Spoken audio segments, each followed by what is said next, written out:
The Russian submarine Sevastopol is on its way back to Russia when its crew activates a cutting-edge AI, dubbed the Entity, using a two-piece cruciform key. Moments later, its sonar picks up an American sub closing in. Trying to slip away unseen, the Russian captain steers into the shadows, but the U.S. vessel fires a torpedo without warning. In self-defense, Sevastopol launches its own torpedo. Yet just before they collide, both the American submarine and its torpedo vanish into thin air. Moments later, Sevastopol's torpedo inexplicably veers off course and strikes Sevastopol itself, tearing into its hull, sinking the sub, and killing everyone aboard. Meanwhile, IMF agent Ethan Hunt receives new orders from a courier. Locate former MI6 operative Ilsa Faust, who has stolen one half of that same two-piece key needed to access the entity, an intelligence that can break into any digital system. With a huge bounty on her head, Ilsa becomes Ethan's top priority. He tracks her to a remote spot in the Arabian desert, using a sandstorm as cover. Together, they fight off armed bounty hunters, but the mission takes a grave turn when Ilsa is shot and falls, seemingly dying in Ethan's arms.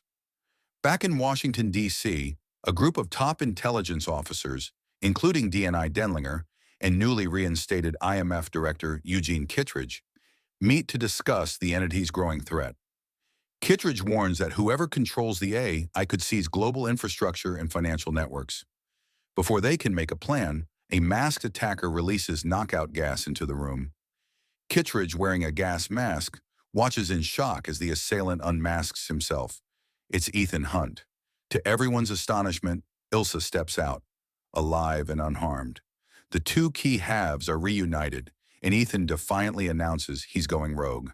When Kittredge tries to call security, he is shot with a tranquilizer dart, and Ethan slips away. Ethan then meets Luther Stickle and Benji Dunn at Abu Dhabi International Airport, where they've identified the buyer of the second key half. During the handoff, a master thief named Grace, tracked to the scene by Luther, snatches Ethan's key piece. Jasper Briggs and his CIA team give chase. Ethan convinces Grace to help him, but she betrays him and escapes to Rome with the key. Meanwhile, Benji is led into the baggage area by a suspicious package, only to discover and successfully defuse a fake nuclear bomb, revealing the entity's ploy to test and intimidate them. Ethan alerts the Roman police to Grace's whereabouts, but she outsmarts them once more. At the same time, Gabriel, Ethan's old nemesis, begins following her, sending the French-speaking assassin Paris to capture her. When Ethan finally corners Grace, she leads him back to Luther, Benji, and a recovered Ilsa, who chooses to help them one more time. They learn that Grace's employer is arms dealer Alana Mitsopoulos, codenamed the White Widow. The team infiltrates her party in Venice and discovers that Gabriel has already forced Alana to secure both keys. He plans to meet Grace on a train in the Austrian Alps in 3 hours, threatening to kill her if she doesn't comply. Ethan, Ilsa, and Grace escape the party, but the entity tricks Ethan by imitating Benji's voice in their earpieces, luring him into an ambush by Paris. Ethan defeats her but spares her life. Grace confronts Gabriel but is overpowered, and when Ilsa rushes in to help, Gabriel stabs her with Grace's knife. Ethan arrives too late, haunted by memories of another woman he once failed to save. Back at their safe house, Grace is consumed by guilt over Ilsa's fall.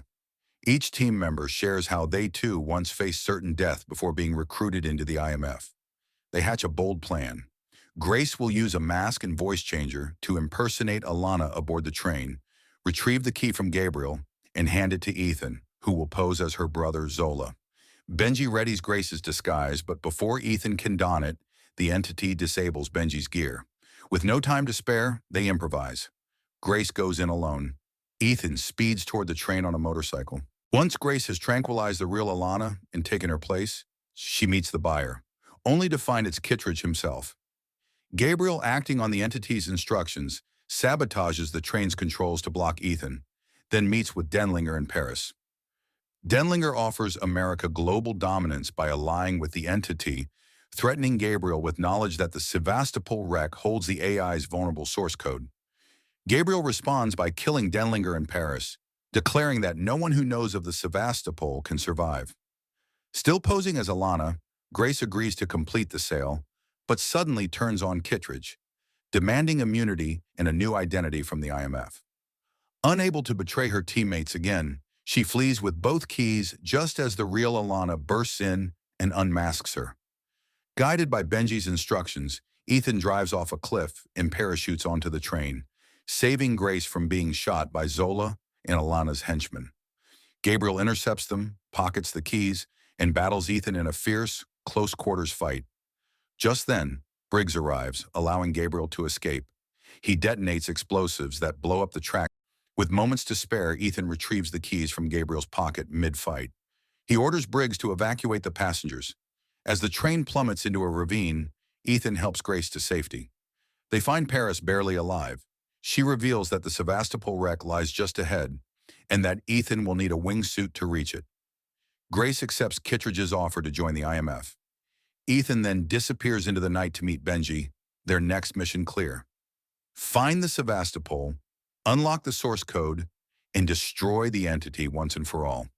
If you enjoyed this recap, don't forget to like, leave a comment, and subscribe for more movie breakdowns and updates. Your support helps the channel grow. Thanks for watching.